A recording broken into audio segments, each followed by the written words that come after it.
Everyone is performing, including you, including me, every single day. Think about the last time you were in a room full of people. Maybe it was a family dinner, maybe a meeting at work, maybe a party where everyone was laughing, smiling, asking polite questions, passing drinks across the table.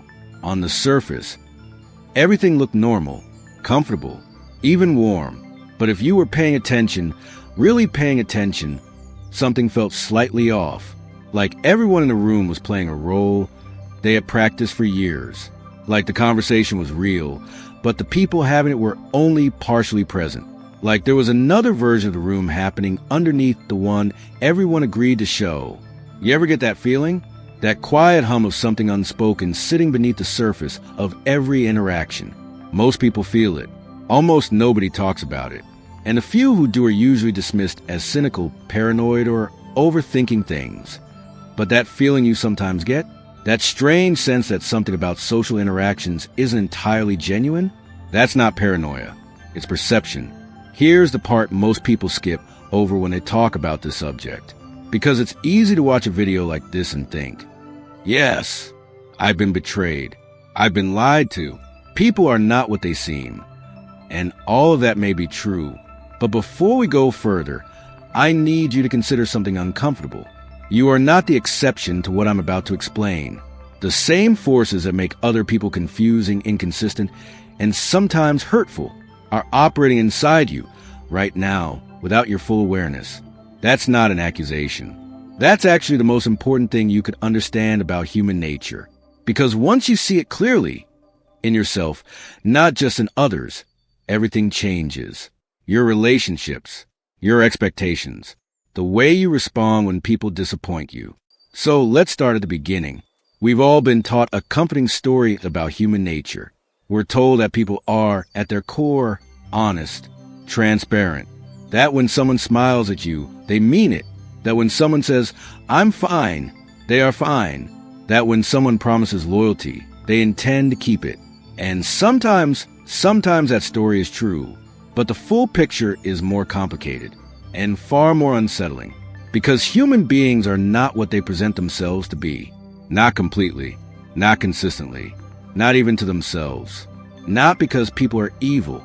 Not because everyone is secretly manipulative, but because the human mind evolved to do something very specific, something ancient, something automatic, something that shapes nearly every interaction you've ever had. Human beings did not evolve to be honest. We evolved to survive. And for most of human history, survival didn't reward honesty. It rewarded the ability to manage perception, to shape how others see you, to signal strength when you feel weak, to signal confidence when you feel uncertain, to appear loyal, even when your loyalty is divided. The people who were too transparent, too emotionally exposed, too brutally honest about every fear, doubt, and insecurity. Those people often didn't do very well in the ancient social environment our species evolved in, because survival wasn't just about physical strength. It was about status, belonging, reputation. And over thousands of years, something remarkable happened. Humans became the most sophisticated impression management machines on the planet. We learned to perform, not in a theatrical sense, but in a subtle, unconscious, social sense. And over time, the performance became so natural, so automatic, so deeply embedded in the architecture of the mind, that most people don't even realize they're doing it. But here's where the story takes a darker turn, because the performance didn't stop at other people. Eventually, we started performing for ourselves. We began telling stories about who we are, stories that protect our self-image, stories that make our actions seem consistent, reasonable, justified, stories that make us feel like the hero of our own narrative. And once those stories take hold, they become incredibly difficult to question, which means something strange begins to happen. People don't just mislead others. They mislead themselves. Constantly. Automatically. Without even realizing it. And that right there is the dark truth about human beings that nobody really explains to you growing up. Not that people are fake. Not that the world is full of villains. That explanation is too simple. Too dramatic. The real truth is far more subtle. People are not fully aware of their own motivations. And because they don't fully understand themselves, they cannot always be completely honest with you. Even when they genuinely want to be, the mask isn't always deliberate. Sometimes it's the only face a person has ever known. This raises an uncomfortable question. Why do good people sometimes do terrible things? Not criminals, not sociopaths, not the people we already expect bad behavior from. Good people, people who love their families, people who help their friends, people who volunteer, donate, care about doing the right thing. Why do those people lie? Why do they betray trust? Why do they sometimes disappear when you need them the most? Why does a loyal partner sometimes cheat? Why does the honest co-worker sometimes manipulate a situation? Why does the person who talks endlessly about loyalty suddenly abandon someone when things become inconvenient? Most explanations focus on moral failure, weakness, selfishness, a lapse in judgment. But what if that explanation misses something deeper? What if those moments aren't exceptions to who people are? What if they reveal something fundamental about how the human mind works? Over the last several decades, psychologists, neuroscientists, and evolutionary biologists have been uncovering a pattern that is both fascinating and deeply uncomfortable. Human beings are exceptionally skilled at self-deception, and not in the obvious sense. Not in the way someone consciously lies to manipulate another person. The more powerful form of deception is unconscious. The mind protects its own narrative. It protects the story you believe about yourself, and it will bend reality in surprising ways to keep that story intact. To understand this, we need to understand something about the architecture of the mind. Many psychologists now describe a human mind as divided into multiple systems. One system is conscious. This is the part of you that thinks logically, the part that reflects on your values, the part that decides what kind of person you want to be. But beneath that system lies something much older, a network of emotional, instinctive processes shaped by millions of years of evolution. Social psychologist Jonathan Haidt describes this relationship with a powerful metaphor. The conscious mind is the rider. The unconscious mind is the elephant. And despite what we like to believe, the rider is not really in control. The elephant moves first. The rider simply explains where the elephant decided to go. In other words, your brain often makes decisions before your conscious mind becomes aware of them. Experiments using brain imaging have repeatedly demonstrated this. The brain begins preparing actions before the conscious experience of choosing them occurs, which means something surprising. Many of the decisions you believe you carefully thought through were already made by unconscious processes. Your conscious mind simply created a story afterward that made the decision feel intentional.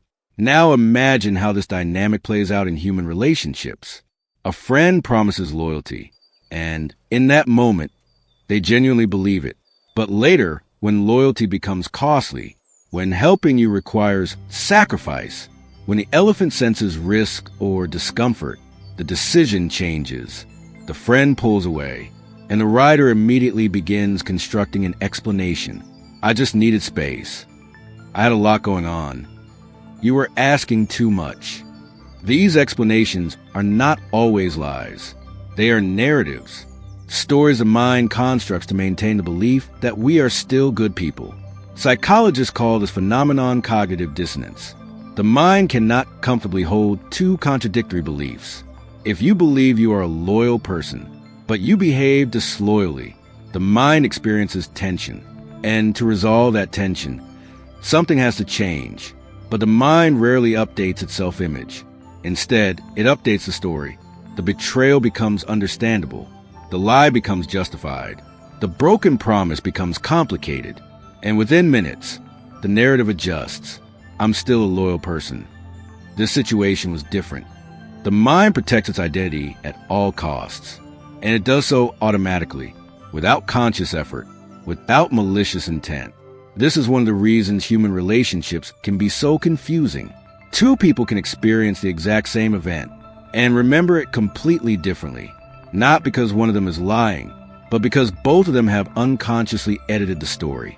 Another powerful bias makes this even more complicated. It's called the fundamental attribution error. When we make mistakes, we explain them through circumstances. I was under pressure. I was stressed. That wasn't really me. But when other people make mistakes, we explain them through character. That's just the kind of person they are. This bias makes misunderstandings almost inevitable, because each person interprets events through a completely different psychological lens. You see the harm someone caused you. They see the pressure they were under. You see betrayal. They see a difficult decision. And both perspectives feel completely true to the person experiencing them. There's one more layer to this story, a deeper layer, one that explains much of human behavior in ways that can initially feel unsettling. Human beings are aware that they will die, and that awareness creates a profound psychological tension, a tension that psychologist Ernest Becker described as the central driving force of human culture. We build identities. We join groups. We chase success. We pursue love, recognition, and meaning, partly because these things make us feel significant. And significance creates the illusion of permanence. When people feel that sense of meaning threatened, when their identity feels unstable, when their place in the social hierarchy feels uncertain, they often react defensively, sometimes aggressively, not because they want to harm others, but because their mind is protecting a fragile sense of identity. The darkness in human behavior is often fear in disguise. Once you understand these psychological forces, many confusing human behaviors start to make more sense. A close friend slowly disappears during a difficult period in your life, not because they planned to abandon you, but because the emotional cost became too high, and the mind created a story that made the withdrawal feel reasonable. A hiring manager chooses one candidate over another for reasons they cannot fully articulate, not realizing unconscious biases influence the decision. A romantic partner genuinely believes they are committed until the relationship demands sacrifices they didn't expect to make, at which point the story changes, not maliciously, but automatically. Human beings are constantly adjusting the narrative of their lives to maintain the belief that they are good, reasonable people, and most of the time, they believe those narratives completely. However, not everyone is equally trapped in these unconscious patterns. Some people develop a capacity for self-awareness through experience, through reflection, through therapy or deliberate introspection. They begin to notice their own rationalizations. They catch themselves rewriting events. They start to recognize when a writer is simply explaining what the elephant already decided. These people are rare, but they exist. And when you meet them, you notice something different about them. They are slower to judge, more comfortable admitting mistakes, less invested in defending their ego, because they understand something most people never fully confront. They understand that the mind is not a perfectly reliable narrator. So what do we do with this truth? Should we stop trusting people? Become cynical? Expect betrayal everywhere? No, that would be the wrong conclusion. The real lesson is more subtle and ultimately more empowering. Stop expecting people to be perfectly self-aware. Stop expecting complete consistency. Stop expecting the human mind to behave like a perfectly rational machine, because it isn't. When you stop expecting perfection from human psychology, you stop being constantly surprised by its imperfections. You begin to see people more clearly. You become better at recognizing patterns. You trust wisely instead of blindly. And perhaps most importantly, you develop compassion, not naive compassion, clear-eyed compassion. Because once you understand the architecture of the mind, you realize something humbling. You are not immune to these patterns either. The same biases, the same rationalizations, the same self-protective narratives exist inside your mind as well. Every human being carries them, which means the real challenge is not exposing the flaws in others.